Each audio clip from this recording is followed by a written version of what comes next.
Assalamualaikum warahmatullahi wabarakatuh. My name is Muhammad Zarith Nizal from BA1183C.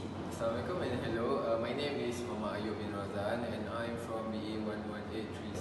Hello everyone, my name is Irdawati and I'm from Imran and I am from class BA1183C. Hello, my name is Muhammad Haqim bin Hazellah and I'm from BA1183C. Okay, today I am going to present about the economy background of Turkey. As you can see, these are the flag of Turkey. So, for the introduction of the country, that is Turkey, it has been a long poor country shaken by the chronic economical and financial crisis in the 1959-1969, the 1970s, 1994, 2000 and 2001. But yet, it has risen in the last decade to rank 17th among global economic powers. So, for the currency used in the Turkey country is Turkish lira, and the code is TRY. For the symbol, it is this, as you can see. So, I will briefly explain about the inflation rate of the country. So, having reached 100% for many decades, inflation dropped in the early 2000s and stood at 8.9% in 2010 and increased to 10.5% in 2011. According to an OECD report, Turkey showed great resilience in the face of the global monetary and financial crisis. On the second point, inflation rate in Turkey averaged 34.95% from 1965 until 2019. Right now, reaching an all-time high of 138.71% in May of 1980 and a record low of negative 4.01% in June of 1968. So, right now, I will briefly explain about the unemployment rate of the country. Turkey's unemployment rate increased 13.5% in December 2018 from 10.4% in the same month of the previous year, that is December 2017.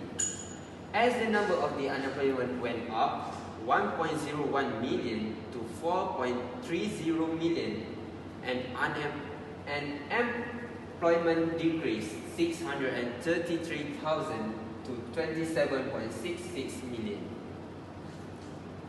So, right now, I am going to pass it for the next presentation to Ayub.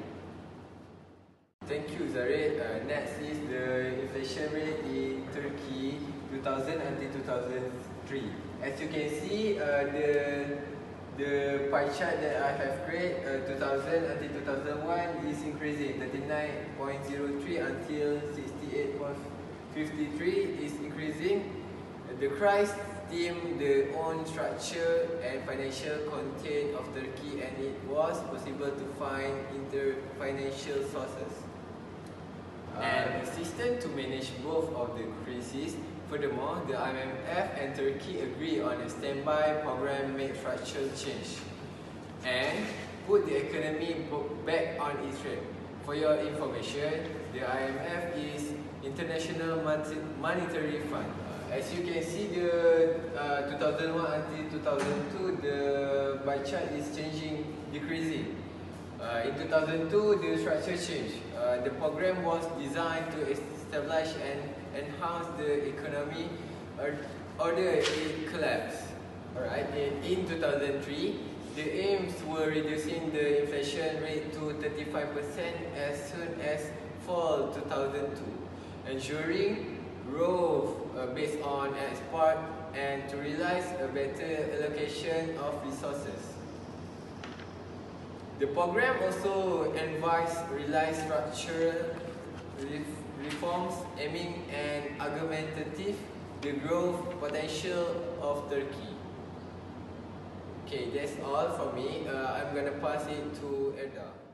So, for the unemployment rate in Turkey, this is the graph for unemployment rate starting from 2015 the rate is at 10.24, and for the next year, 2016, it is increasing a little bit at 10.84, and for the next year, 2017, it is increasing at 11.26, and for the next year, which is last year, 2018, it is increasing a little bit higher, which is 13.5.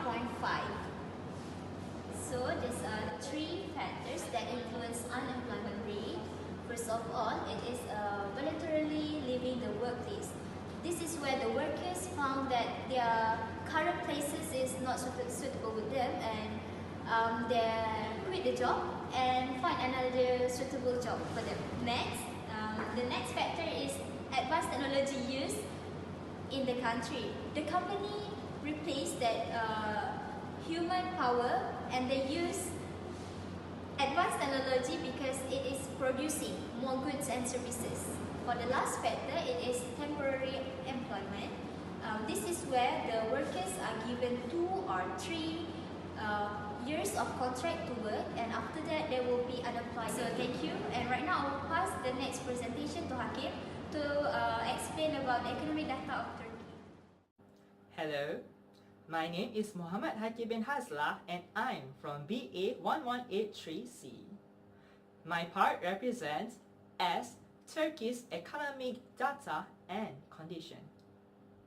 Based on the review that I gathered from the internet is, Turkey's economic freedom score is 64.6, making its economy the 68th freest in the 2019 index. Its overall score has decreased by 0.8 point, with declines in scores for judicial effectiveness and government spending, exceeding modest increases in business freedom and labor freedom.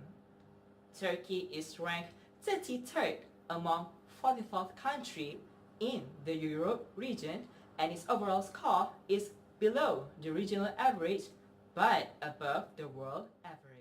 As you all may know, Turkey has 12 economic freedoms.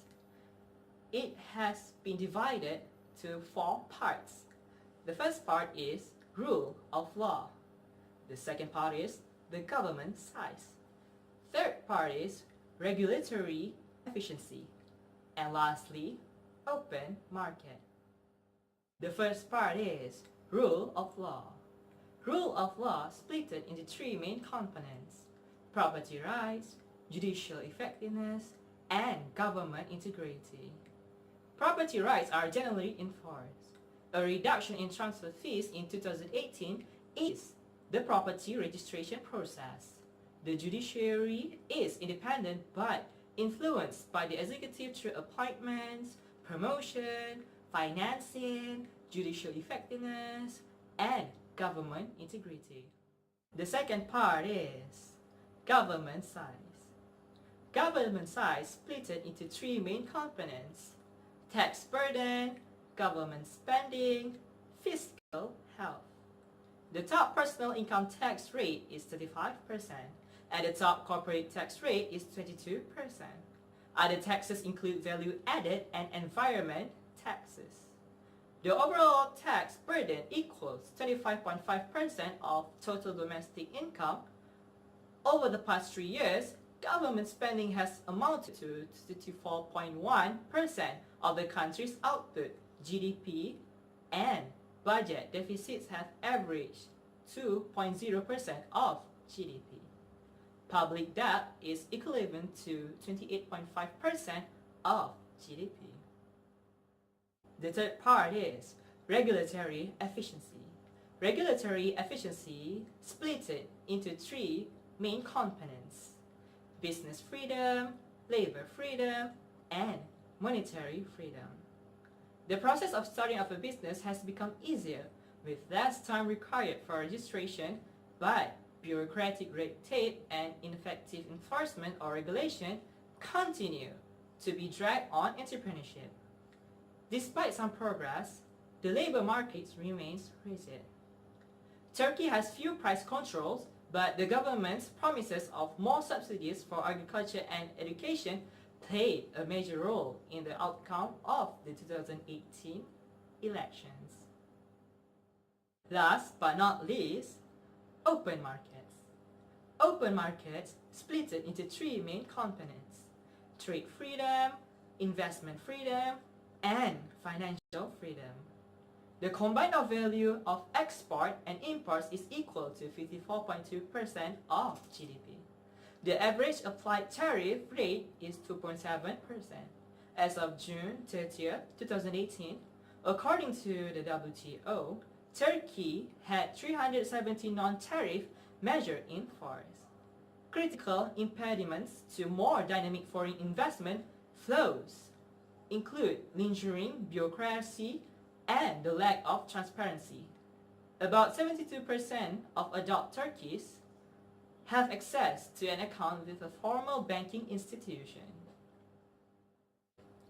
That is all from me. My name is Mohammad Haqim bin Hazellah, and I'm as the role of Turkey's economic data and condition. Thank you very much.